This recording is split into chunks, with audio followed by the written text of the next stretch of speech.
Bonjour et bienvenue sur ma chaîne Mathilde Tricote. On se retrouve pour la suite des vlogs, mais qui ne sera pas un vlog en fait, ça va plutôt être un podcast aujourd'hui. J'ai pas filmé depuis maintenant plusieurs semaines, j'ai pris je pense un bon 3 semaines de pause au total de vidéos. Et j'ai vu que Lauriane Laudemoiselle avait fait une pause aussi cet été et qu'elle avait préparé un podcast en revenant pour faire un petit peu le point sur ce qui s'était passé. Et je me suis dit que c'était pas une mauvaise idée, plutôt que de reprendre les cours des vlogs habituels où je risquais un peu de me perdre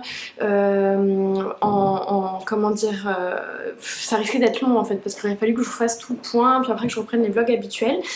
Donc bref, je me suis dit que j'allais moi aussi faire un petit format podcast pour faire un petit peu le point sur où j'en suis dans mes projets créatifs, parce qu'on va pas parler seulement de tricot aujourd'hui, on va aussi un petit peu parler de crochet, de broderie et de couture, mais à petite dose. Et donc me voilà. Alors malheureusement quand je me décide enfin à filmer, il fait un temps épouvantable, on a de la pluie, de l'orage, donc la luminosité est vraiment très mauvaise et ça se peut que vous entendiez un peu le bruit de l'orage en arrière-plan, mais on va faire avec les conditions que nous avons. Alors, donc comme je vous ai dit, j'ai fait une pause de 3 semaines à peu près de vidéos. J'ai eu ma famille à la maison pendant 2 semaines et pendant ces 2 semaines-là, j'ai eu une semaine de vacances où je n'ai pas travaillé et j'ai pu laisser parler mes envies créatives pendant ces quelques jours de congé, et c'est pour ça que non seulement je vais vous parler de tricot mais que je vais aussi vous parler un petit peu d'autre chose, puisque j'ai pu m'amuser un petit peu à me diversifier pendant ce temps-là. Donc la première chose, je peux vous parler de la petite broderie que j'ai faite puisque je la porte aujourd'hui. C'est le hasard parce que je savais pas si j'allais filmer aujourd'hui ou un autre jour. Donc je me suis acheté là du coup je sais même plus, deux t-shirts à manches longues et un pull comme ça à H&M basique, pas trop cher, dans l'idée de les broder et aussi parce que j'en avais besoin. Donc les deux, le besoin d'habits et l'envie d'avoir de broder des habits ont pu se fusionner, et j'ai commencé par ce petit sweat là que j'ai pris oversize. Je pense que c'est un XL, je sais plus exactement, mais j'ai pris une taille plus grande pour parce que j'avais envie d'avoir un look comme ça un peu oversize, un petit sweat confortable, et je me suis amusée à faire une grosse broderie sur le devant. Alors sur mon retour caméra, les écritures sont à l'envers, mais je ne sais plus si vous allez le voir à l'endroit ou pas au final. Dans le doute, pardon, c'est écrit Girls Wanna Have Fun, donc les filles veulent avoir du fun, veulent s'amuser, inspirée de la célèbre chanson de Cyndi Lauper. Et en fait je cherchais une idée de broderie, et pendant que je cherchais, j'avais cette musique là dans la tête, et du coup je me suis dit ah tiens, ce serait sympa. Donc c'est comme ça que je suis partie là-dessus. Donc j'ai pas suivi de modèle, je me suis acheté un feutre effaçable. Donc en fait il y a un côté qui est effaçable à l'eau et un côté qui est effaçable à l'air. Enfin, je sais pas trop comment ça fonctionne, mais en gros on écrit et au fil des jours ça s'en va. Moi déjà en 24 heures ça s'efface, en 2 jours il y a plus rien. Donc j'ai même dû, vu que je l'ai fait sur plusieurs jours, j'ai dû refaire plusieurs fois le modèle, mais bon ça me gênait pas parce que comme ça me permettait aussi de m'ajuster en fonction de l'avancement du projet broderie. Donc je me suis bien amusée avec ça. J'ai une collègue qui m'a donné un gros stock de fil à broder, que je remercie si jamais tu passes par là, Isa, et ça m'a vraiment permis justement de m'amuser avec ça. Puis j'ai aussi pu initier ma soeur, l'une de mes soeurs et ma belle-mère à la broderie, qui se sont bien amusées aussi, qui sont reparties avec un petit kit de broderie à la maison pour poursuivre leur projet ou en faire d'autres. Donc c'était super sympa. J'ai aussi brodé un jean pour ma soeur. Je vais vous mettre une petite image. Elle s'est acheté un jean troué et du coup pour le féminiser un petit peu, je lui ai fait sur le dessus de l'un des trous une petite broderie de fleurs avec les stickers hydrosolubles de Brodé Serré, qui est une créatrice montréalaise que j'aime beaucoup. Voilà pour le côté broderie. On a aussi fait un petit peu de crochet. Donc je vous avais montré que j'avais préparé deux gnomes. J'avais préparé un gnome au tricot et un gnome au crochet qui était en fait destiné à être offert à ma belle-mère et à sa maman. Et j'ai aussi crocheté pendant le séjour un troisième crochet pour la sœur de ma belle-mère. Donc je vais vous le mettre en photo aussi, c'est le petit orange et violet. J'ai suivi le même rythme que pour le rose, donc sans patron. J'y suis allée avec des augmentations pour faire la base. J'ai crocheté un rang avec seulement le brin arrière pour pouvoir remonter le gnome. J'ai fait tout en maille serrée et là j'ai fait attention de corriger un petit peu mes erreurs par rapport au premier que j'avais fait en faisant des diminutions plus drastique et de manière à ce que quand j'ai remonté les mailles pour faire le chapeau qu'on voit vraiment la diminution du sorte de cou. Voilà, et ensuite j'ai tout fait pareil, donc c'est pas, les deux ne sont pas parfaits, mais bon, j'étais quand même contente avec ces petits ouvrages là. Et j'ai aussi pu initier l'une de mes sœurs au crochet, donc celle aussi qui avait apprécié la broderie, donc j'étais bien contente de pouvoir partager ça avec elle. Elle a déjà fait un chouchou, un col, elle est en train de faire un deuxième col présentement, donc c'est super chouette. On est allé se balader à la maison tricotée, la succursale en plus, on est allé lui choisir trois grosses laines pour qu'elle puisse se crocheter des cols ou autre chose, donc c'était bien sympa. Et enfin je me suis aussi aventurée dans la couture. Donc quand je vous ai laissé la dernière fois, j'avais cousu un sac et là j'ai eu envie de me lancer dans les vêtements. Donc je suis allée initialement je suis allée à Renaud-Bray, qui est une librairie, pour me trouver un livre de couture. Je n'ai pas trouvé, il n'avait plus rien en stock à part un livre qui répondait pas à mon besoin. Et donc je suis partie comme ça à Fabriqueville, qui est une grande enseigne de tissus ici au Québec, en me disant que j'allais sûrement quand même trouver des livres ou des patrons. Effectivement il y avait pas mal de patrons papier. Je sais pas comment est-ce qu'on appelle ça exactement, mais voilà, on achète vraiment juste une petite pochette avec le patron papier à l'intérieur. Et quelques livres de patrons de couture, j'en ai feuilleté quelques-uns, mais je ne les connaissais pas, ils m'avaient pas été référencés quand je vous avais demandé des conseils et j'étais pas hyper emballée, donc je me suis quand même j'ai regardé un peu ce que j'avais besoin comme longueur de tissu et je me suis dit que j'allais me débrouiller après sur YouTube. Donc je me suis acheté en fait 4 tissus, mais 2 tissus légers plus une doublure pour chacun, et en me disant que j'allais 2 mètres chaque, en me disant que j'allais regarder ça à la maison.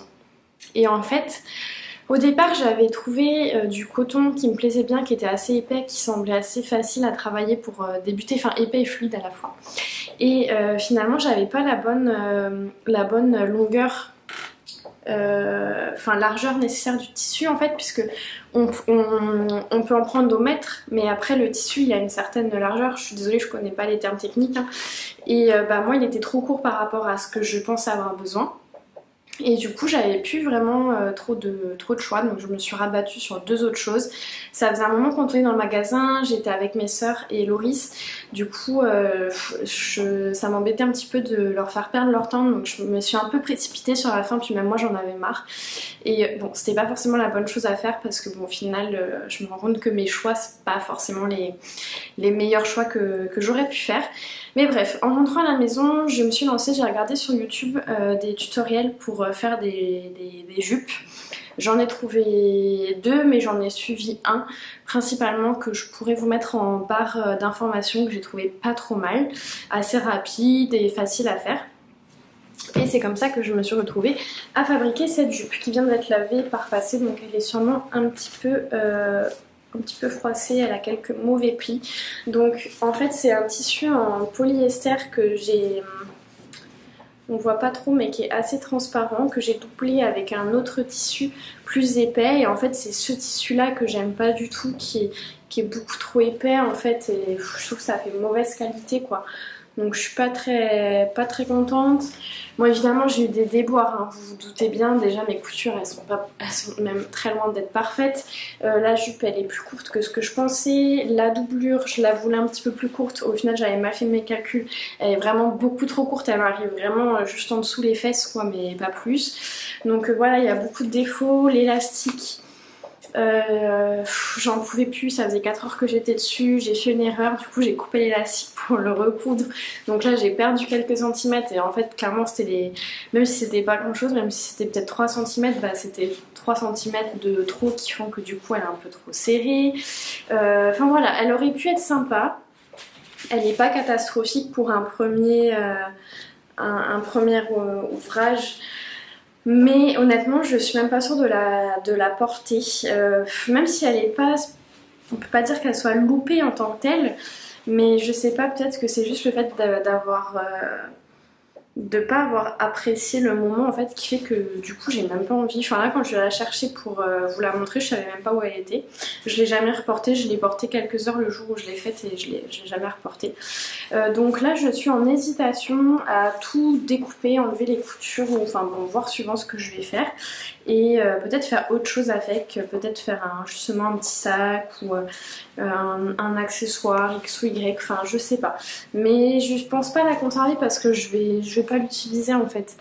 Donc bon, voilà pour ça. Donc au final c'était assez facile hein, parce que j'ai coupé deux grands rectangles. Enfin un grand rectangle avec le premier tissu, le même rectangle avec l'autre. J'ai cousu tout ça ensemble et après j'ai simplement fait passer un élastique pour que ça resserre à la taille. Donc c'était vraiment en soi pas compliqué. Ce qui était compliqué principalement c'est que le polyester est très extensible et fin, ce qui fait que c'était difficile de conserver tout bien en face, et que j'ai finalement voilà, je suis pas trop fan du tissu, je n'aime pas la sensation du tissu que j'ai utilisé pour la doublure, donc voilà. Mais il me reste du tissu de celui-ci et je n'ai pas encore touché à l'autre tissu que j'ai acheté qui coûtait en plus quand même assez cher, donc j'espère que je vais pas trop le gaspiller. Donc là je vais voir quand j'aurai un peu de temps, je vais regarder ce que j'en fais, je vous montrerai à ce moment-là. Donc voilà pour la couture. Je vous avais demandé des conseils, c'est bien des conseils tout simplement, ou surtout des références notamment d'ouvrages lors de la dernière vidéo. J'en ai reçu pas mal, j'ai aussi reçu des demandes de partager les conseils que j'avais reçus.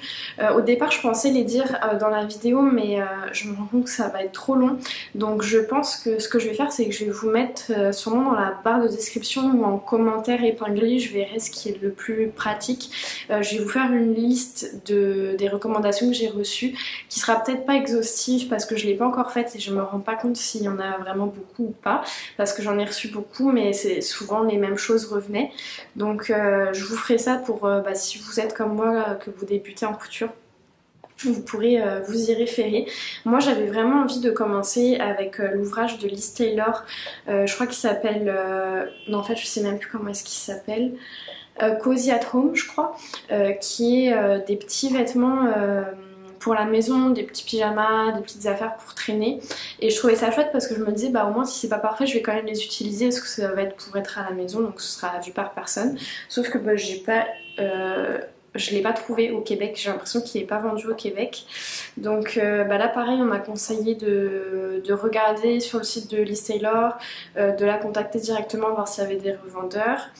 Et je pense que si jamais j'en trouve pas, je pense que je vais pas en trouver, et que ça continue à m'intéresser, ce que je ferai c'est que je demanderai à ma maman cet automne de me rapporter le livre quand elle viendra me visiter.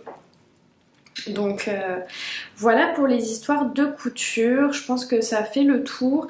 Donc voilà, j'ai pas pris trop de plaisir, je me suis rendu compte que en couture, le mieux est l'ennemi du bien. Je me suis vraiment dit, je pense que cette expression a été créée par quelqu'un qui tentait de se coudre un vêtement, parce que à chaque fois que j'essayais de rattraper un peu quelque chose, bah j'empirais le truc quoi, donc quelque chose qui était passable devenait importable. Donc ouais, j'ai beaucoup pesté et au final je suis pas contente du résultat final. Mais après, comme on m'a aussi beaucoup dit comme expression par rapport à la couture, c'est en forgeant qu'on devient forgeron. Et je pense que cette expression aussi est tout à fait appropriée dans le domaine de la couture. C'est en cousant qu'on devient couturière. Donc voilà, je me dis que bah, le tricot c'est pareil, quand on débute, il y a des trous, on perd des mailles, on n'a jamais le bon compte, c'est trop petit, c'est trop grand, la matière n'est pas appropriée. Et je me dis bah voilà, c'est normal quand on débute quelque chose, on ne peut pas être bon tout de suite. Donc bon, bah, voilà, je vais essayer de persévérer et on verra bien ce que ça donne. Donc voilà pour la couture. Et là je suis un petit peu déçue parce que j'étais sûre à 100% que ma batterie était à charger. En fait non, il me restait 2 barres et là j'en ai déjà plus qu'une. Donc j'espère que je vais être capable de filmer ce podcast en une fois. Sinon je serai obligée de couper, de revenir plus tard. J'ai pas très envie mais bon c'est comme ça. Donc voilà pour ça, je vais regarder, je m'étais pris des petites notes mais pas trop parce que je voulais quand même rester assez spontanée, mais juste des petites notes de ce que je devais pas oublier. Donc là je pense que je suis plutôt bien dans le rythme que j'avais prévu. Donc, il y a eu un peu de tricot quand même. En fait, il y a eu du tricot sur un ouvrage principalement, qui est un nouvel ouvrage que vous n'avez pas encore vu sur ma chaîne. Donc, avant de vous en parler, je vais juste vous faire un petit point sur les 3 ouvrages que j'ai en cours. 3,5 parce qu'il y a aussi le châle de reste que je vous ai un petit peu montré ces derniers temps, mais que je relaissais de côté et que je ne pense pas tricoter dans les prochaines semaine a priori, donc je vous en reparle pas. Par contre il y avait le petit René Bucket Bag de Petite Knit dont j'étais tombée complètement addict et vous voyez le petit marqueur ici, et bien voilà, c'est ce que j'ai tricoté depuis la dernière fois, soit un rang. Mais vous allez comprendre pourquoi, parce qu'il y a autre chose qui est rentrée entre temps et qui a fait que je l'ai délaissé volontairement. Par contre je vais pouvoir le reprendre, je pense d'ailleurs que je vais le reprendre parce que là de l'avoir ressorti ça m'a redonné envie de le tricoter. Après celui-là voilà, il est pour moi et il n'a pas d'objectif dans le sens où même si je le termine dans 6 mois, bah c'est pas grave quoi. Donc mais je pense que je vais le reprendre, j'aimerais quand même bien, surtout qu'il était quand même assez bien avancé. Donc je le tricote avec des laines, des brebis du Beau Rivage, qui est une ferme proche de Québec, que j'aime beaucoup en fait, qui utilise la laine de leur élevage et qui était teinte ici par les arts textiles du Témiscouata, qui est une teinturière qui n'exerce plus. Et qu'est-ce que je voulais vous dire? Ah oui, c'était un reste d'un pull, le pull Foxberry que j'ai tricoté cet hiver. Il me restait un peu moins d'un écheveau de mouton et un écheveau complet de mohair non teint. Donc j'ai utilisé les deux pour faire ce petit sac. Donc c'est la plus grande taille, puisqu'en plus j'avais beaucoup plus de métrage que recommandé et je voulais quand même un gros sac. L'idée c'est d'en faire un sac à projet que je vais doubler d'ailleurs avec ma machine à coudre d'ici là. Donc c'est la plus grande circonférence. On commence par faire une couronne comme ça qui se fait avec des diminutions régulières, rien de compliqué. Et ensuite on a ce petit point nid d'abeille en brioche qui n'est pas forcément facile à appréhender, mais une fois qu'on l'a compris, ça roule tout seul. Il n'y a pas de complications en soi. Il y a 2 manières de le tricoter, ou on fait tout à l'endroit, ou un rang sur 2, on change de sens. En fait je dis on fait tout à l'endroit, mais non, on fait tout en rond, auquel cas on a un rang droit, un rang vert, ou on change de sens de tricot, auquel cas on le tricote tout à l'endroit, mais en retournant à chaque fois le sens du tricot. Moi j'ai choisi de le faire tout en rond, donc un rang droit, un rang vert. parce que ça me dérange pas de tricoter des mailles en verre et honnêtement je n'y vois pas de difficulté particulière. Si ce n'est le tricot de la maille en verre qui en effet n'est pas aimé par tout le monde, moi ça me pose pas vraiment de problème. Donc voilà en quelques mots, j'en dis pas plus parce que il n'y a pas eu d'avancée et éventuellement je vous en reparlerai à la prochaine vidéo si je le travaille pour les 2 prochaines semaines pour le prochain vlog. Oups, non, tant pis, là c'est tombé. Ensuite j'avais une paire de chaussettes qui a un petit peu avancé mais bon. Rien de fulgurant non plus, donc c'est une chaussette que je fais sans patron, mais inspirée des motifs de la chaussette Cottage de Marie-Christine Évêque pour les petites côtes brisées qu'on retrouve ici. Donc j'ai fait des côtes 3-1 au niveau du haut de la cheville, ensuite des côtes brisées 3-1 également, un talon en raccourci et là je continue mes côtes brisées avec du jersey sur l'autre côté du pied. Et quand je vous avais laissé, j'en étais ici, donc j'ai avancé de ça, ce qui n'est pas fulgurant. J'ai commencé la pointe et je me suis arrêtée parce qu'il faut que je passe en double pointe, j'ai plus assez de mailles. Mes doubles pointes sont utilisées, donc c'est pour ça que c'est en stand-by.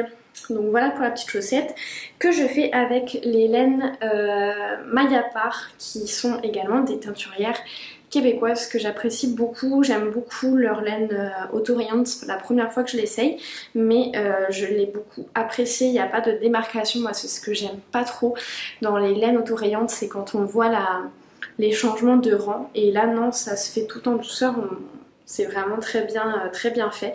Donc je pense leur en racheter au prochain festival. Alors je sais pas, je fais 2 festivals en septembre. Je suis presque sûre qu'elles sont au 2e, mais je sais pas si elles seront au 1er. Je vais aller normalement... j'ai oublié le nom.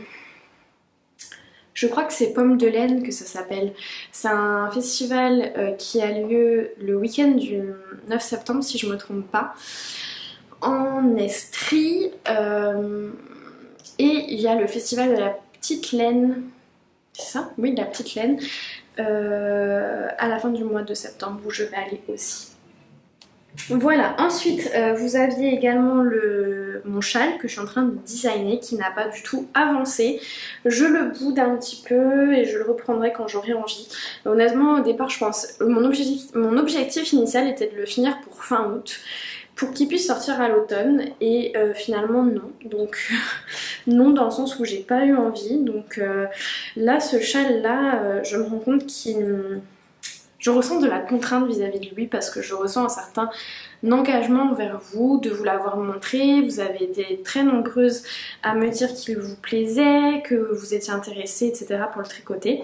Et du coup, je ressens un peu une certaine pression de me dire faut que j'avance, faut que j'avance, faut que je termine.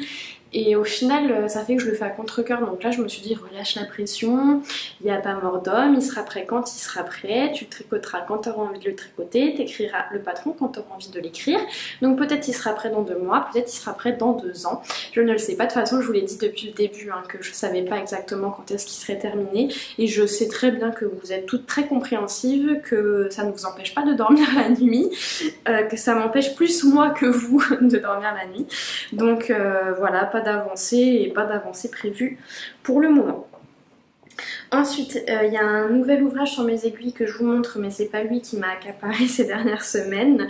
C'est une petite paire de chaussettes qui actuellement est une chaussette unique, mais qui un jour sera une paire pour le bébé de ma soeur à venir. Que j'aime. D'ailleurs, je suis en train de me dire, j'ai commencé à filmer. Et j'ai jamais fait la mise au point. Donc là, ça se trouve, je suis floue depuis 25 minutes. Je vais couper, je vais faire la mise au point, je vais vous reprendre. Et ça se trouve, je vais être obligée de tout filmer parce que je serai floue. Super, on adore. Bon, si jamais j'étais floue, normalement, je ne devrais plus l'être. On verra, écoutez, s'il faut que je recommence, je recommencerai. Sinon, désolée si c'est un petit peu flou. Peut-être que si c'est pas trop chaotique, je vais l'avoir gardé pour me sauver 25 minutes de blabla, et aussi parce que forcément quand on l'a déjà tourné une fois, le retourner une deuxième fois, il y a un peu moins de spontanéité. Donc bon, on verra. Désolée si jamais il y a eu des soucis de mise au point. Donc la petite chaussette, alors là aussi c'est une chaussette sans patron. D'ailleurs j'hésite éventuellement à l'écrire si ça vous intéresse, mais c'est un patron très simple. J'ai monté des mailles, j'ai fait des côtes de 2. J'ai fait un petit zigouigoui ici pour pouvoir passer un mini high-cord en fait pour attacher au niveau de la cheville du petit bébé. High-cord que je vais faire avec la laine. Un petit talon à rang raccourci. Et là je poursuis mes côtes de 2 sur le dessus et en jersey en dessous, et ensuite je vais faire une pointe classique. Donc tricoter des côtes de 2 déjà dans la vie c'est pas ma passion. Tricoter des côtes de 2 en aiguille double pointe c'est clairement pas ma passion. Tricoter des côtes de 2 en aiguille double pointe sur une si petite circonférence c'est l'horreur, je déteste ça. Mais par contre j'ai fait ce choix là parce que ça donne une bonne élasticité à la petite chaussette, et pour des petits pieds de nouveau-né ça va être parfait parce que comme ça va vraiment pouvoir c'est ça, s'ajuster au petit pied de bébé. C'est de la laine de chez Lang. J'avais la petite étiquette, je sais pas où je l'ai rangée. C'est laine pixel, je sais plus exactement, mais je l'ai mis dans ma fiche Ravelry, vous pourrez aller voir. J'avais vraiment eu un gros coup de cœur, je l'avais vu à la maison tricotée il y a un moment, il y a plusieurs mois, et je m'étais dit, le petit bébé venait juste de commencer sa construction, et je m'étais dit j'achèterais cette laine pour lui tricoter un petit quelque chose. Et quand j'ai eu envie de l'acheter il y a quelques semaines, il ne l'avait plus, en tout cas plus dans cette couleur. Et là quand je suis allée acheter de la laine avec ma petite sœur pour ses cols au crochet, bonne surprise, ils en avaient. Donc là directement j'ai acheté ma petite pelote, une petite pelote de 50 grammes je pense. Je vais faire des petits bas et je sais pas trop ce que je vais faire exactement avec encore, mais vous aurez tout le loisir de voir ça. Voilà, et maintenant si on passe aux choses sérieuses, qu'est-ce qui m'a véritablement occupée au tricot ces dernières semaines? Eh bien c'est cette petite bestiole là. 1, 2, 3, tadam! Alors, peut-être que vous allez le reconnaître si vous suivez notamment Lauriane. De l'eau demoiselle. Miss Manu au naturel, je ne crois pas qu'elle en ait encore parlé. En fait je teste, d'ailleurs peut-être que j'ai fait une gaffe, mais je crois qu'elle l'a dit Miss Manu qu'elle testait pour Nadia. Ouais, je vérifierai si jamais je couperai. En tout cas, bon, je teste pour Nadia son design que je viens de vous montrer, qui s'appelle... Ah bah mince, du coup j'ai un doute, comment elle s'appelle? Home Before Dark je crois, qui est inspirée d'une série télévisée d'une même nom. D'ailleurs je crois que j'ai vu qu'elle était sur Apple TV, du coup je regarderai si j'y ai accès au Canada. Je pense que j'aimerais bien l'écouter si j'y ai accès pour voir un petit peu l'inspiration du pull. Et en fait c'est un pull tout simple, raglant. Et sa principale particularité se trouve au niveau des côtes qui sont rayées. Donc ça fait un petit look super sympa. Donc dans le patron Nadia, elle propose 2 versions. Une version avec le corps uni où seulement les côtes sont rayées, et une version qui n'est pas celle que je tricote non plus, qui est une alternance avec 2 couleurs. Donc moi par exemple, vous voyez que j'ai une alternance de noir et j'ai un espèce de gris moucheté. Donc en fait ça c'est un bloc de couleurs, et normalement si j'avais suivi son modèle j'aurais eu exactement le même bloc de couleur noire. Donc les rayures auraient été de la même hauteur, donc l'hauteur la plus haute. Et j'ai décidé avec l'accord de Nadia de faire un entre-deux. J'avais plutôt envie d'un look un peu marinière. Pour le look, parce que ça fait longtemps que je veux un pull rayé type marinière, et aussi parce que j'avais vraiment envie de mettre en valeur la belle laine de bleu poussière ici. Donc ce que j'ai fait, c'est que finalement mes rayures noires, au lieu de les faire... Ok, on a été coupé, pas par manque de batterie, mais parce que ça faisait trop longtemps que je parlais. Mes rayures noires, je les ai fait de la moitié de la hauteur des autres. Enfin, je sais pas si c'est très clair ce que je raconte, mais bon voilà. Je teste la taille 2, c'est fait en DK. Et c'est super sympa à tricoter. C'est assez simple, il y a des rangs raccourcis dans le dos et les raglans à faire, mais c'est pas mal la seule technicité. Le montage, Nadia propose un montage tubulaire, mais moi j'ai fait un montage classique Longtail Caston. Et voilà, après on déroule, puis là vous voyez j'ai séparé le corps des manches, donc c'est du jersey jusqu'à arriver au bas du corps. Donc franchement je me régale à le faire. J'ai bien aimé parce que c'est la première fois que je tricote un patron de Nadia et j'ai pu découvrir sa manière d'écrire, notamment justement pour les rangs raccourcis et les raglans. Et j'ai bien aimé parce que c'est un peu différent de ce que j'ai eu l'habitude de faire, notamment pour les rangs raccourcis. En fait on a monté à partir d'une manche, d'une jonction de manches, alors que moi habituellement j'ai toujours monté au milieu du dos et fait mes raccourcis à partir du milieu du dos. Donc là c'était un petit peu différent étant donné que tout débutait au niveau d'une manche. Donc j'ai bien aimé voilà, apprendre autre chose. Après pour les raglans, elle, si je ne me trompe pas, elle recommande de mettre un marqueur par endroit où on augmente, donc les deux endroits au niveau des épaules. Et moi j'ai choisi d'en mettre deux à chaque fois pour bien séparer au niveau des augmentations, parce qu'on a des mailles en droit entre chaque augmentation, ce qui m'a pas mal aidé. Mais sinon, à part ça, rien de particulier, si ce n'est que voilà, je prends beaucoup de plaisir. Je crois qu'on est entre 20 et 30 à le tester. Je sais qu'au niveau des youtubeuses, il y a L'Eau Demoiselle et Miss Manu Naturel. Peut-être qu'il y en a d'autres que j'ai pas reconnu que je ne connais pas ou que j'ai pas reconnu le pseudo. Mais je sais qu'on est au moins toutes les trois. Et il y a plein de couleurs, il y a plusieurs versions unies, des versions rayées, donc c'est super chouette à faire. Et pour le moment j'apprécie beaucoup la collaboration avec Nadia. Donc le patron va apparaître à la mi-octobre et j'ai tout aussi longtemps pour le tricoter. Mon objectif est de terminer le corps pour mi-septembre si j'y arrive, pour avoir le temps de faire prendre le temps pour les manches. Idéalement je le terminerai d'ici fin septembre, mais si ça fonctionne pas j'aurai toujours jusqu'à mi-octobre, parce que on n'a pas le droit de vous montrer le pull en entier. Donc je vais suivre Lauriane en fait, vu que je sais qu'elle va tricoter plus vite que moi. Et j'ai déjà vu dans sa vidéo qui est sortie la semaine dernière, je crois qu'elle disait qu'elle allait nous montrer jusqu'au bas du corps. Donc je vais faire pareil. Je vais m'arrêter en même temps qu'elle et du coup je tricoterai les manches sans vous le montrer. Donc comme je ne suis pas une fusée comme Lauriane, et bien je vais me laisser du temps pour pouvoir tricoter d'autres choses à côté pour pas pénaliser le podcast, le vlog. Donc voilà, je suis obligée de m'arrêter parce que ma caméra va couper par manque de batterie. Je vais vous reprendre du coup plus tard, sans aujourd'hui mais plus tard. Et j'espère que je ne serai pas trop perdue dans ce que je vais vous raconter. Voilà, quelques heures plus tard, je me suis changée parce qu'entre temps j'ai eu chaud. Et déjà premièrement, j'avais oublié de vous dire le petit sweat que j'ai brodé. En fait je l'ai pas terminé parce que là je le porte parce que bon il est portable. Mais je voudrais rajouter encore des choses autour de la grosse broderie que j'ai faite. Je voudrais faire des petites broderies au niveau des manches, au niveau du bas du sweat et aussi dans le dos. Donc je pense que ça va être quelque chose que je vais faire un peu au fur et à mesure, que quand je vais avoir envie de broder, je vais rajouter c'est ça, au fur et à mesure. Donc voilà. Et ce que j'avais oublié de vous dire aussi, c'est que je me suis acheté un stylo effaçable, aussi bien en fait pour la broderie que pour la couture.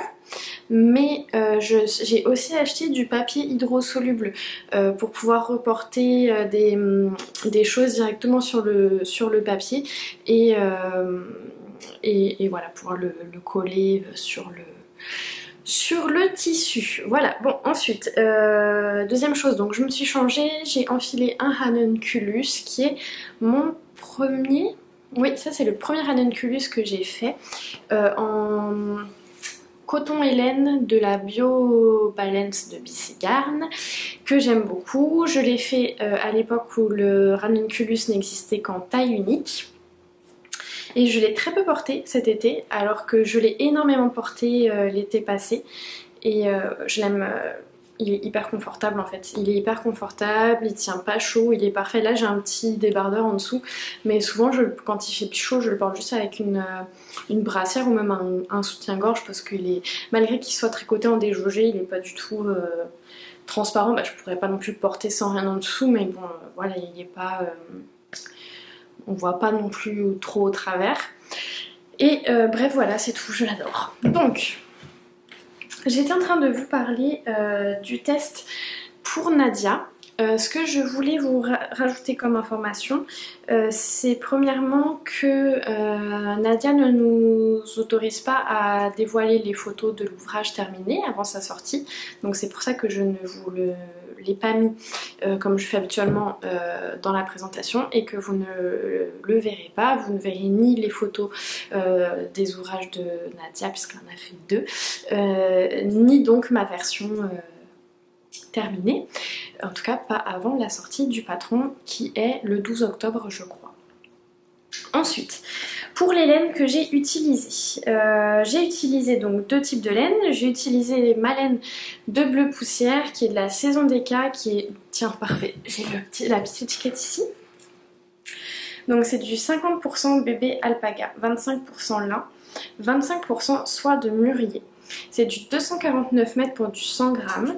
C'est un avec... Non. Attendez, je suis perdue. Ok, oui, donc Mirobobalan, balane, je ne connais pas, Reseda, rhubarbe, himalayenne, cochenille et campèche. Et c'était un coloris unique feu follet pour lequel j'avais eu un énorme coup de cœur. En fait, quand j'ai fait ma commande, à la base, je voulais acheter sa saison version fingering. J'avais besoin donc de 3 écheveaux de 100 grammes pour avoir la quantité d'un pull. Finalement, elle est tombée tout de suite en rupture de stock. Je me suis rabattue sur la saison en grosseur DK. Et en fait, dans la précipitation, je me suis trompée. J'ai pris 3 écheveaux comme ce que j'aurais pris pour la fingering, alors que du coup, en DK, j'ai besoin de 400 grammes pour avoir la quantité nécessaire pour faire un pull. Donc je me suis retrouvée un petit peu embêtée avec ça et puis en plus je sais plus pourquoi, je sais plus s'il y en avait plus, je crois qu'il y en avait plus et puis en plus ça il y avait les frais de port qui étaient d'une vingtaine de dollars, donc j'allais pas commander un autre écheveau, repayer 20 dollars de frais de port, etc. Enfin bon bref. Donc je suis restée avec mes 3 écheveaux en me disant bah, c'est pas grave, je trouverai un autre écheveau de DK ou pour en fait je savais pas exactement, peut-être pour faire un empiècement ou pour faire justement peut-être un col, des manches, un bas du corps différent, enfin bon bref je savais pas trop, sinon je m'étais dit je la tricoterais en déjaugé avec des grosses aiguilles, comme ça j'aurais assez de 300 grammes, enfin bon j'avais plusieurs idées en tête et donc là quand j'ai vu le pull de Nadia pour le test, je me suis dit bah c'est parfait parce que ça va me permettre d'utiliser une autre couleur et de pouvoir utiliser mes 3 écheveaux de DK. J'avais donc de la laine de la Plutulopie que j'avais acheté, pareil j'avais acheté 300 grammes et là encore il m'en... Est-ce que j'ai acheté... Oui je crois que j'ai acheté 300 grammes et là encore il m'en aurait fallu 400 pour avoir une quantité chandail, donc là aussi j'étais un petit peu embêtée. Donc je me suis dit bah, parfait puisque j'ai 2 quantités incomplètes, je vais les fusionner. Donc au départ je pensais faire la version présentée dans le patron rayée, donc vraiment avec la même quantité de chaque couleur et finalement j'ai un peu changé d'idée. Premièrement parce que je voulais vraiment mettre en valeur la laine de bleu poussière et deuxièmement parce que la Plutulopie c'est une laine très rustique. Premièrement que... c'est pas que j'ai pas aimé la travailler, c'est que premièrement elle est d'un noir très profond, donc on voit rien de ce qu'on fait, donc ça va quand on est en jersey, mais par exemple, ne serait-ce que pour les... Je sais plus si j'ai eu des ronds raccourcis avec, mais oui j'ai dû avoir un petit peu de ronds raccourcis avec, et même, ne serait-ce que pour les raglans, c'était pas très agréable. En plus, donc comme c'est une laine mèche, c'est une laine à la moindre petite tension qu'on apporte sur le fil qui se déchire, donc à chaque fois que je la tricote, je la déchire au moins 3-4 fois et pourtant je fais très attention. et qui est beaucoup moins douce forcément que du bébé alpaga, du lin et de la soie. Donc au final voilà, et puis il y avait cet esprit marinière aussi que j'avais envie d'avoir, un peu dark justement. Et c'est pour ça que j'ai fait le switch et que j'ai décidé d'intégrer quand même le noir mais de faire des plus petites rayures, encore une fois avec l'accord de Nadia. Donc j'en suis très contente. La seule affaire c'est que je n'ai pas exactement le même échantillon pour les deux, parce que ici j'ai une laine très très souple et ici j'ai une laine très très rêche et pas très facile à travailler. Donc je me suis retrouvée au niveau de mon échantillon entre deux tailles d'aiguille et entre les deux j'ai choisi finalement de tricoter avec la plus grande. Donc je vais vous dire là actuellement je tricote avec des 3,75 et avec, en fait au final pour avoir le bon échantillon il me fallait du 3,75 pour la noire et du 3,5 pour comment on appelle ça, enfin l'autre couleur. Alors j'aurais pu changer d'aiguille pour chaque partie, mais bon ça me tentait franchement pas du tout. Et moi j'aime quand même quand les tricots sont assez fluides, donc je me suis dit c'est pas grave, de toute façon ça va pas non plus changer, c'est juste 0,25. Et par rapport à l'échantillon du patron, moi vous savez je fais jamais d'échantillons sauf pour les tests où je fais plus attention forcément parce que bah voilà par rapport au métrage etc faut quand même essayer d'être un minimum précis. Mon seul truc c'est que mes échantillons ne sont jamais représentatifs de mon échantillon sur mon projet terminé. Je ne sais pas si c'est lié à ma manière de tricoter parce qu'apparemment c'est pas le cas pour toutes les tricoteuses, mais moi je tricote beaucoup, en tout cas mes échantillons sont beaucoup plus lâches sur mes projets terminés que sur mes échantillons de départ. Donc je le regarde quand même à titre indicatif parce que par exemple je vois bien que si mon échantillon est beaucoup trop petit ou beaucoup trop grand je vais quand même avoir un souci à la fin, donc je le fais à titre indicatif, mais je sais que malheureusement pour moi c'est très difficile d'avoir un échantillon exact parce que voilà je peux pas prédire quoi, à moins d'avoir déjà tricoté la fibre, même en faisant un échantillon ma prédiction n'est pas bonne. Donc bon on va voir, là j'ai pas regardé mais je sais que je devrais être quand même assez proche de l'échantillon demandé, surtout que Nadia tricote très serré et au final je tricote aussi serré qu'elle, puisqu'il me fallait du 3,5 en DK pour avoir le même échantillon qu'elle. Non, elle tricote très lâche, pardon, et je tricote tout aussi lâche, et je pense que c'est difficile de tricoter beaucoup plus lâche que moi. Donc dans tous les cas, je sais qu'il va pas y avoir non plus un écart de fou. Voilà pour les histoires des échantillons, voilà pour les laines, voilà pour les aiguilles. Qu'est-ce que j'ai d'autre à vous dire? Je pense que ça fait le tour. Donc ma laine, ma Plotulopie quand elle se déchire, tout simplement je viens la frotter ensemble. Donc en fait je fais même pas un joint feutré parce que ça me fatigue un peu de le faire parce que ça se fait trop souvent. Donc juste je viens un petit peu la frotter, ce qui fait qu'elle est pas tout à fait complètement... les brins ne sont pas complètement ressoudés, mais du coup après en le tricotant, après ça va se refaire tout seul quoi. Donc voilà, voilà, je pense que ça fait le tour, j'en suis très contente. Je sais pas ce que vous en pensez, moi je trouve que ça sort quand même un petit peu de mes habitudes. Je trouve que c'est quand même un univers un peu plus sombre que ce que je tricote habituellement, même si je tricote pas des choses forcément très folkloriques non plus. Mais j'aime bien justement, et je trouve que en général les couleurs sombres me vont quand même assez bien au teint, bon ça dépend toujours desquelles. Et je pense que il va être assez sympa et que je vais apprécier le porter.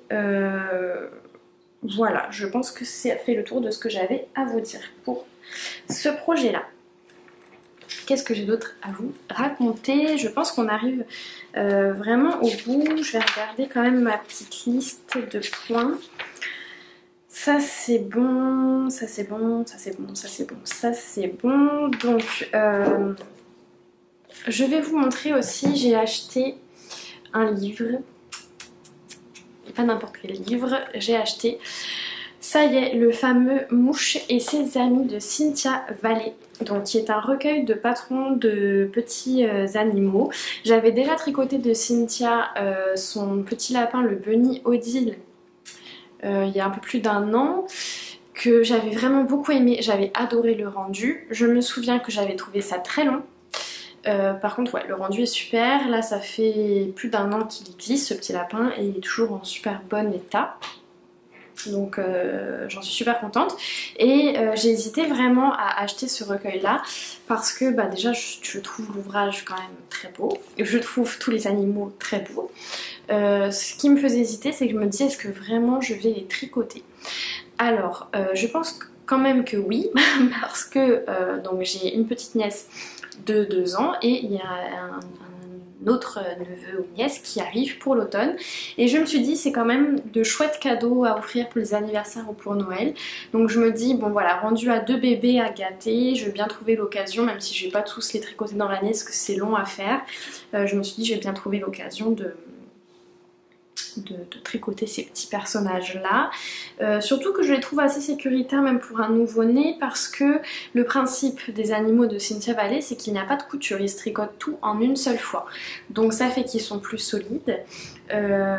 Dépendamment, bon moi c'est vrai que jusqu'à présent je n'ai jamais utilisé de dieu de sécurité, je suis pas très enfin je connais pas trop, faudrait que je me renseigne, je sais pas si c'est adapté au nouveau-né ou pas, je regarderai, si c'est adapté au nouveau-né peut-être que j'en utiliserai, si c'est pas adapté je ferai comme ce que j'ai fait jusqu'à présent, je broderai les yeux avec du fil et c'est très bien comme ça aussi. Donc et pour la bourre, ce que je vais faire là, parce que le premier que j'avais fait c'était pour les 1 an de ma nièce, donc elle commençait déjà à être un peu plus grande. Là si jamais j'en fais un avec un plus petit bébé, ce que je ferai c'est que je vais mettre la bourre dans des collants en fait, dans des collants en nylon. J'avais vu cette astuce, je ne sais trop où, ce qui permet en fait d'isoler la bourre. Si le bébé met à la bouche ou tire dessus, ben, au moins ça évite que la bourre s'échappe et que le bébé puisse l'ingérer. Donc je ferai ça. Donc tout ça pour dire que voilà, je trouve qu'en plus ça c'est assez sécuritaire, c'est super mignon et je me dis même, je pourrais même m'en faire pour moi en déco, je sais pas trop, je sais pas trop si ça irait avec mon style, mais bon pourquoi pas, enfin voilà, je trouve ça super sympa. Donc c'est vrai que le livre est quand même assez cher, hein. Je me souviens plus le prix, je crois que j'ai payé 60$ canadiens, ce qui fait une quarantaine d'euros. Bon, l'ouvrage est très joli, donc il existe en français et en anglais. Moi je l'ai acheté en français, je l'ai acheté à la maison tricoté, je l'ai vu seulement à Angus, je suis passée à Guildford, je l'ai pas vu, j'ai pas demandé, peut-être qu'il l'avait. Je l'avais vu il y a quelques semaines en anglais, mais là quand je suis retournée la semaine dernière il n'y était pas. Et je pense qu'il est vendu par quand même pas mal de boutiques au Québec, en tout cas dans la région de Montréal. C'est un très bel ouvrage, franchement qui est très bien fait. J'ai pas eu le temps de le lire encore en détail, mais ce que j'aime bien c'est qu'on a vraiment des photos magnifiques. Je peux vous montrer déjà quelques photos des personnages. Je cherche des photos qui ne dévoilent rien des patrons. Là on voit, tac tac tac. Alors ce qui est chouette c'est qu'au début du livre on a les histoires de chacun, on a une petite histoire, une page qui raconte l'histoire de chacun des personnages. Donc ça je trouve ça super sympa, c'est même des histoires qu'on peut raconter en fait aux enfants quand on leur offre par exemple. Donc c'est super cool. À la suite de ça, on a une partie sur les techniques. Donc elle revient nous expliquer en fait les techniques pour le tricot des animaux en général. Donc par exemple elle explique donc tout le matériel dont on a besoin. Elle nous explique comment choisir notre matériel, comment choisir nos laines. Elle nous explique aussi par des leçons. Est-ce que j'ai le sommaire facilement des leçons? Tous les petits points techniques en fait qui sont communs aux différents animaux. Donc je recherche le sommaire, il était ici, voilà, donc on a là les leçons. Donc Comment commencer les animaux? Suivre le nombre de mailles, utiliser les marqueurs, changer de couleur, marquer l'emplacement des yeux, des oreilles et de la queue, mettre en forme avec les rangs raccourcis, ajouter les détails du visage, mettre des mailles en attente, mettre en place les bras, fermer les ouvertures, rentrer les fils, mettre en place le corps, tricoter les jambes, finaliser votre animal et aussi les informations pour tricoter les tenues, donc monter les mailles en côte, les rabattre en côte, glisser les mailles pour le travail en couleur, créer les ouvertures, etc. Et ensuite, à la suite de ça, on a enfin les patrons. Je crois qu'il y en a 10. 1, 2, 3, 4, 5, 6, 7, 8, 9, 10. Il y en a 12. Donc les 12 patrons de petits animaux avec les tenues. Et ça c'est quoi? Et à la fin, on a encore une petite histoire toute mignonne. Oh, c'est vraiment trop chouette. Voilà. Donc je suis super contente. J'ai reçu la question à savoir si c'était accessible aux débutants. Je pense que oui. Comme j'expliquais à la personne qui m'a demandé, je ne trouve pas qu'il y ait de technique vraiment inaccessible aux débutants. Après c'est comme toujours, il y a débutants et débutants. On n'a pas tous la même définition de débutants et on n'est pas tous aussi, comment dire, on n'apprend pas tous de la même vitesse, etc. Mais en tout cas, moi, de mon expérience avec Bunny Odile, là, comme je vous ai dit, j'ai pas encore lu les patrons, j'en ai pas encore tricoté, donc je vous dirai ça quand j'aurai commencé à travailler avec le livre. Mais de mon expérience avec Bunny Odile, il n'y avait pas de difficulté technique en tant que telle. Par contre, c'est tricoté en petites aiguilles, en double pointe, sur de très petites circonférences. Et je pense que la plus grande difficulté, selon moi, elle est là. Elle est sur le fait de travailler sur des petites circonférences en petites aiguilles avec de la laine fine. Mais à part ça, oui, je pense qu'un débutant qui veut se lancer peut tout à fait y aller. Surtout que là, donc, dans le livre, on a les leçons qui expliquent en détail justement les points techniques. Et puis bon, maintenant avec YouTube, on trouve des tutoriels pour à peu près tout. Donc voilà, ça fait le tour. Bon, j'en suis venue à bout de mon point que j'avais à vous faire. Maintenant, parlons peu, parlons bien, parlons concours. Et oui, parce que la dernière fois que je vous ai laissé avec un super concours, je pense. Vous avez été plus de 300 personnes à l'heure d'aujourd'hui j'allais dire à postuler, à participer. Donc merci à tous. Je suis vraiment très contente de voir que ça vous a plu. C'est sûr qu'il y avait de très beaux lots à gagner grâce aux très gentilles personnes qui ont accepté de participer, que je remercie encore vraiment énormément parce que voilà, ça me fait vraiment plaisir de pouvoir gâter ma communauté et en même temps peut-être, je l'espère, que ça vous aura fait découvrir aussi peut-être le travail de personnes que vous ne connaissiez pas encore. Donc je suis ravie, je trouve que c'est gagnant-gagnant pour tout le monde, pour elle, pour vous, pour moi, donc c'est vraiment super chouette. Et est venu le temps de vous annoncer les gagnants du concours. Les gagnants parce que 2, 3, 4, 8... 9, 10, il y a 14 lots à gagner en tout. Alors, on est mercredi, je n'ai pas encore fait le tirage au sort parce que je vous avais laissé jusqu'à demain pour concourir. Sauf que je tourne la vidéo aujourd'hui parce que j'aurai pas forcément le temps de le faire plus tard. En tout cas, je suis pas sûre de l'avoir, donc je préfère le faire là, à un moment où je suis disponible, où je peux prendre le temps de venir vous parler et où je vais avoir le temps de faire le montage aussi, plutôt que de tout faire dans la précipitation. Donc je vais énumérer les lots un à un et je vais vous afficher à l'écran le nom du gagnant. Donc je ne vais pas le dire parce que moi-même je ne le sais pas à l'heure à laquelle je vous parle, mais quand j'aurai fait le tirage au sort, je viendrai rajouter les pseudos ou peut-être une capture d'écran du commentaire à l'écran, donc vous allez pouvoir vous reconnaître à ce moment-là. Je vais contacter les gagnants sous les commentaires sur YouTube, donc assurez-vous de vérifier dans votre commentaire si vous avez une réponse et normalement en général on reçoit un courriel. Donc et à partir de là je vais prendre contact avec les personnes pour avoir les informations nécessaires, donc ou les pseudo Ravelry pour faire parvenir les différents patrons, ou les adresses postales pour recevoir les lots physiques. Donc en premier lieu j'offrais 2 patrons de mes créations. Donc on a la paire de chaussettes 88 et la paire de chaussettes tôt. Donc il y a 2 gagnants dont, voilà, que vous allez voir s'afficher à l'écran qui vont pouvoir bénéficier d'un patron gratuit parmi ces 2-là.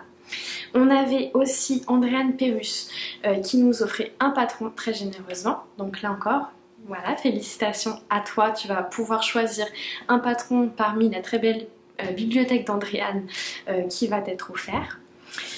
La même chose pour Comme une chanson, donc merci aussi à Tania. Et félicitations au gagnant ou à la gagnante qui va également pouvoir se faire plaisir. On avait 4 patrons d'Astrid Augustsson qui étaient offerts par Daniel, que j'embrasse si tu passes par là. Donc voilà les 4 gagnants qui vont pouvoir aussi bénéficier d'un patron de cette bibliothèque là. On a un lot de Marie-Élix Illustration qui a aussi un compte Instagram et une chaîne YouTube au sujet du tricot. Donc félicitations au gagnant ou à la gagnante. On a aussi un lot d'accessoires de création Solognotte. Félicitations à la gagnante ou au gagnant. Et enfin on avait 4 lots de laine. Donc en fait de la laine avec une petite surprise aussi en plus à l'intérieur. Donc je vous montre là encore les commentaires des 4 personnes qui vont avoir gagné ces lots là. Voilà pour le concours, mais ce n'est pas terminé parce que je vous ai aussi réservé une petite surprise pour vous remercier pour votre participation et pour consoler les personnes qui n'ont pas été tirées au sort. Donnez-moi un petit instant. Ok, je suis juste allée vérifier les détails exacts du petit cadeau que j'ai à vous faire. Donc en fait je vous offre un code de réduction de 30% sur mon Ravelry, donc sur les 2 modèles que je vous propose à la vente. Donc vous avez moins 30% avec le code MTricote30 et ça jusqu'au 15 septembre heure canadienne, donc ça fait finalement jusqu'au matin du 16 septembre pour les Européens et jusqu'au 15 septembre 23h59 pour les Québécois. Donc voilà, j'espère que ça vous fait plaisir, que vous allez pouvoir en profiter. Donc concernant mes designs, justement j'ai offert un petit point aussi puisqu'on est dans un petit moment blabla. J'ai un peu de travail à faire dessus, déjà parce que je dois faire les traductions en anglais et parce que je dois aussi remettre un petit peu à niveau les 3 patrons parce qu'il y a aussi un patron gratuit à l'heure actuelle qui est le patron Sacristain. Je voudrais un peu tous les remettre à niveau parce que entre le patron Sacristain qui était le premier et le patron Tau qui est le 3e, du coup j'ai un petit peu fait évoluer ma mise en page, mes explications, etc. Avec l'expérience si on peut dire, et j'aimerais pouvoir remettre à niveau les 3 patrons pour qu'ils soient tous les 3 justement au même standard qu'il y a pour le moment. Peut-être que le standard va encore évoluer après au fil des différents patrons qui sont à venir. Là c'est vrai qu'en ce moment je suis moins dans... Alors j'ai des idées, mais je sais pas, j'ai peut-être moins le temps, ou comme je découvre aussi d'autres choses, je me consacre aussi un peu plus à broderie, couture et compagnie, donc bon voilà. Mais j'abandonne pas du tout parce que c'est une expérience qui me plaît beaucoup. Donc il y aura le châle qui viendra quand il viendra.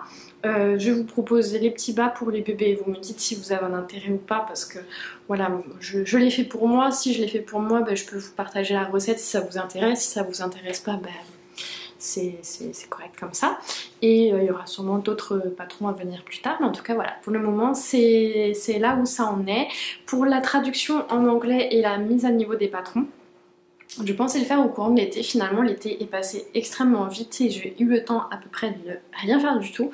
Et je vais avoir un automne assez chargé à tout niveau, aussi bien personnel dans le sens où j'ai beaucoup de choses d'organiser, j'ai pas beaucoup de week-ends disponibles, qu'au niveau professionnel je vais avoir pas mal de travail en fait, donc je pense que je vais avoir la tête assez pleine et je pense pas, en tout cas je serais surprise d'avoir l'espace mental en plus du temps pour m'occuper de ça, donc j'ai l'impression que ça va rester un petit peu comme ça pour le moment. Mais voilà, il n'y a rien de grave dans le sens où malheureusement pour le moment ne sont pas disponibles en anglais, ça le sera sûrement un jour. Et pour la mise à niveau du standard du patron, ça n'empêche pas que tous les patrons sont complètement enfin peuvent être suivis de la même manière, c'est juste que c'est pas forcément la même mise en page, etc. Mais ça n'enlève rien à la fluidité et à la compréhension du patron, donc c'est pas non plus, c'est plus moi, voilà, en tant que créatrice derrière qui a envie que tout soit pareil, mais après vous en tant qu'utilisateur je pense pas que ça change grand chose pour vous. Donc voilà pour ça. Je pense que ça a fait le tour, donc on se revoit dans 2 semaines. Alors dans 2 semaines, quand est-ce que ça nous amène ça? Si on est le 30, ça veut dire que la prochaine vidéo sortira donc le week-end du 15, enfin du 16 septembre, ce qui signifie que dans le prochain vlog, je vais pouvoir vous emmener au festival Pomme de Laine qui va avoir lieu, comme je disais, le week-end du 9 septembre. J'espère y aller, normalement si tout va bien ça sera possible. Je prévois faire quelques achats, notamment des achats de laine à chaussettes. Donc on va se reparler de tout ça. Je vais avancer le test knit, je pense que ça va être l'un de mes ouvrages vraiment principaux sur lesquels je vais me consacrer. Et bon après voilà, le reste comme d'habitude. Et ah oui, et la prochaine fois je viendrai vous parler aussi du calendrier de l'Avent. Si vous me suivez, enfin que vous avez écouté mes dernières vidéos, vous savez peut-être que j'organise un calendrier de l'Avent avec plusieurs tricoteuses de ma région, enfin de la région de Montréal, et une tricoteuse qui vit près de l'endroit où va se dérouler le festival où je vais me rendre à la fin du mois de septembre. Donc j'ai déjà oublié combien on est, on doit être 6 je crois si ma mémoire est bonne. On est 6, on doit se parler demain soir pour organiser les détails de comment est-ce qu'on va s'organiser.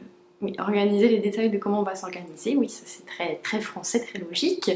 En tout cas vous avez compris l'idée, on devait se voir hier soir et puis bon finalement on a eu plusieurs à avoir des petites contraintes, donc on a annulé ouais, bon en tout cas on a reporté, hein, pas annulé, on a reporté à demain. Donc je viendrai vous raconter un petit peu aussi comment ça va se dérouler si ça vous intéresse. Et puis voilà, je pense pas, malheureusement je réfléchissais à ça, je vais probablement pas pouvoir vous montrer ce que je vais préparer parce que je vais garder la surprise à là où les personnes qui vont recevoir mes laines, puisqu'on ne sait pas encore si on fait un cadeau complet pour une personne ou si on fait chacun un morceau du calendrier pour chacune, enfin, que tout le monde s'offre des laines entre nous pour à la fin constituer un calendrier complet. On va statuer ça demain soir. Donc pour ne pas gâcher la surprise, je pense malheureusement que je vais pas vous partager ça. J'ai été coupée, pardon. Peut-être que je filmerai et que je vous en reparlerai au moment de l'Avent, justement je sais pas encore, enfin, on verra. Bref, en tout cas je pense que je vais revenir vous expliquer un petit peu comment on va s'organiser pour pouvoir vous donner des idées si jamais vous avez envie de faire la même chose. Et voilà, je pense que ça a fait le tour. Alors j'ai probablement oublié certaines affaires, mais bon, je voulais pas non plus prendre des notes trop précises parce que je voulais pas, comme j'ai dit, je voulais garder quand même de la spontanéité. Donc on verra. Merci à tous, merci de m'avoir écouté, merci d'avoir participé au concours, et puis bravo aux personnes qui ont gagné. Encore vraiment un très grand merci aux filles qui ont participé au lot.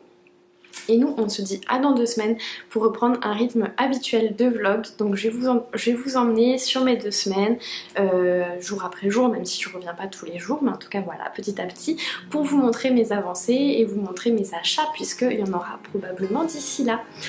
Voilà, je vous embrasse et je vous souhaite une belle rentrée, et c'est ça, à la prochaine.